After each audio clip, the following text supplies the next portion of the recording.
Hey guys, and welcome back to another new Animal Crossing video. I'm ChillingCharly, and today I'm going to be going over some of your unpopular Animal Crossing New Horizons opinions. I asked you guys for these on Twitter a few days ago, and I'm going to go over some of my favorites. Now, before getting into this, I want to give the disclaimer that maybe some of these opinions you guys might not find to be super unpopular. You may agree with loads of them, you may disagree with loads of them, but it's just a fun little video, and I think you guys will enjoy some of these opinions. So let's get straight into this, and if you're excited for the video, be sure to leave a like to show your support. The first opinion comes from Katie, who says, Isabelle is overrated. She really didn't do that much in New Leaf, to be honest, and now she's in New Horizons, she does even less. Okay, so I definitely agree with the last thing. Isabelle really doesn't have much going on in New Horizons. I think part of this is because not all of the events are added to the game yet. If you notice with the firework event recently, she did actually come out for that one, so she does a bit more now. But yeah, Isabelle doesn't really have too much going on in this game because Tom Nook has a lot of responsibilities of his own. Maybe in the future there would be a way so that Isabelle could take over Tom Nook's responsibilities and Tom Nook could be doing something entirely different, maybe related to homes or something. I don't really know, but I will agree that Isabelle doesn't have much to do. Overrated is something I don't personally like. I don't really like calling characters overrated because I think they're liked for a reason, and Isabelle is definitely popular for a reason. She's a really cute character. I mean, I don't know how you can't look at her and think she isn't cute. She is adorable. But I guess it's all up to personal preference with this one. But yeah, definitely it would be great if Isabelle could do more.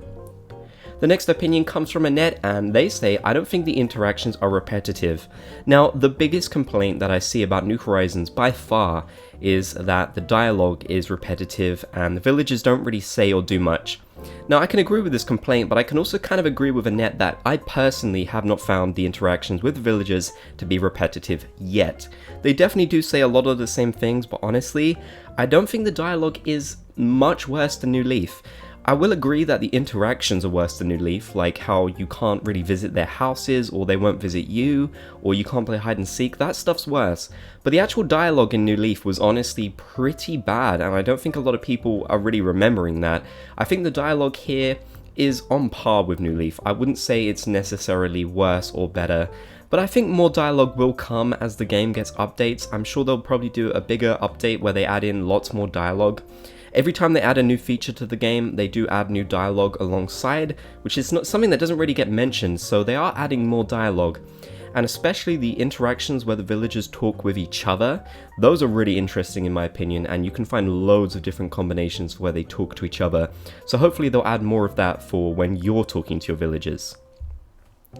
The next opinion is, popular villagers like Raymond and Judy are popular for a reason and not overrated.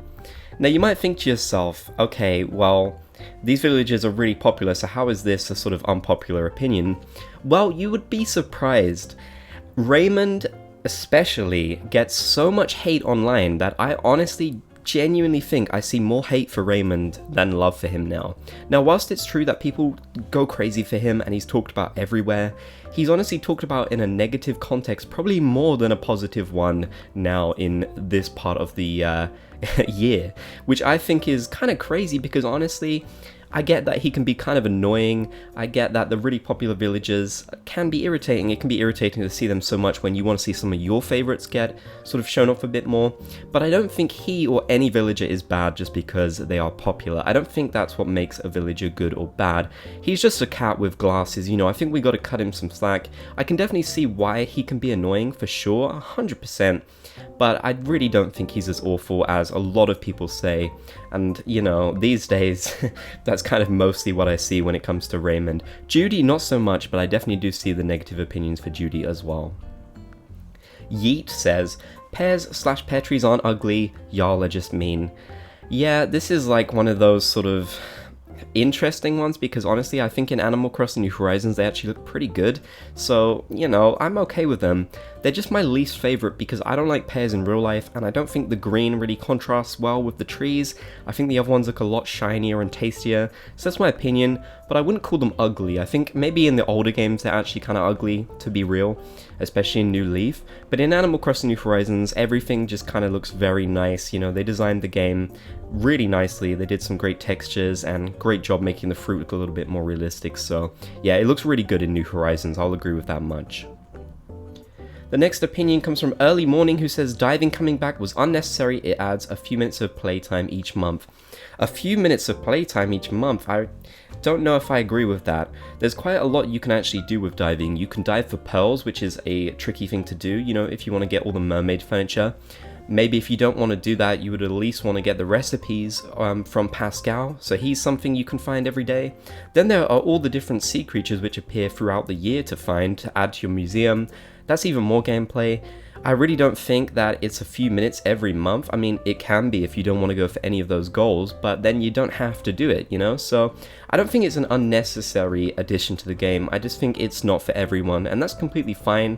But unnecessary, I definitely wouldn't call it that. I think diving has its clear purpose, and it's definitely good that it came back from Animal Crossing New Leaf. Michael says, I hate the new hourly music for New Horizons, I like New Leaf so much more.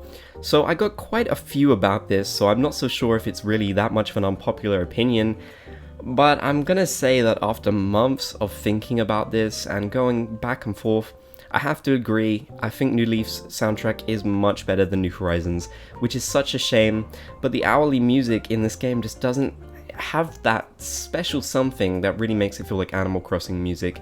I don't know how to describe it to you guys. I don't think it's the developer's fault. I just think it's so difficult to compose music for a game like this. I mean, I write music myself, and I could not even begin to imagine how difficult it is to write music for a game like Animal Crossing, so I don't really blame them. I just kind of wish there were more soundtrack options, like maybe if you could choose New Leaf's soundtrack, or you could use City Folks, you know, but it'd all be remastered for this game. Wouldn't that be incredible? That would be so great. Please, Nintendo, let us do that. That's like something I really want. The next one by Natalie says, now we can terraform, I think we have too much power, and that's why some people get sick of the game easily. So it definitely may be a reason why people get sick of the game, but having too much power, having too much is obviously a bad thing, but do we have too much? I don't actually think we do, honestly. I think terraforming was just a natural way to move the game forward.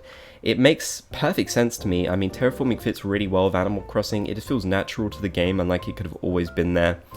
You know, and it's one of those things that people don't have to use. You know, if they really think that terraforming is making them feel more bored, they completely don't have to use it.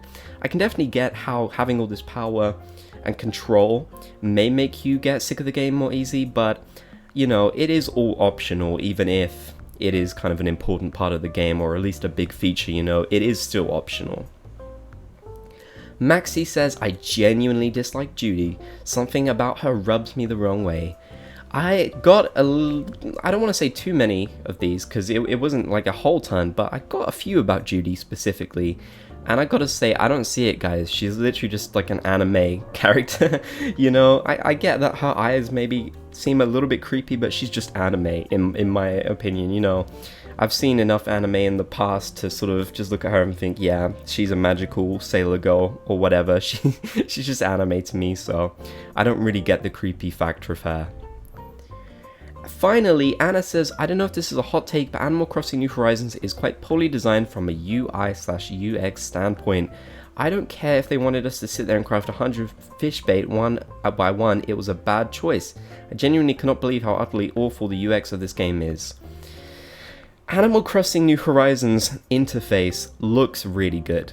It looks great, but it doesn't work so great, especially the crafting one at a time. They did make a lot of things inconvenient, and to be honest with you, I do kind of stand by my opinion that they did that on purpose. They kind of did the same thing with Pocket Camp, where the UI was very similar to how Animal Crossing New Horizons is now, and it got better with updates in the future, but it took a long time, and I feel like because the UI is more difficult to use, it kind of encourages people to spend more time on the game. I don't know how true this is, but I do feel like that is a thing that they might do, and I know that mobile games definitely do that, where they make things take a bit longer so you can spend more time in the apps. So that may be possible for New Horizons, but I'm going to say I agree with this one. I do think they could do a better job, especially with those quality of life updates. We need those. Come on, Animal Crossing. If you want to continue the discussion, check us out on Discord, the link is in the video description. I want to give a big thanks to my channel members, the Bob's Gang, who support this channel every month. You can click the join button down below the video to become a member yourself. Thank you guys so much for watching this one. I really hope you enjoyed. If you did, be sure to leave a like to show support, and you can also subscribe for even more Animal Crossing New Horizons videos. I really want to say thanks once again for checking this one out, and if you want to check out some more videos, be sure to check out the ones on the right side.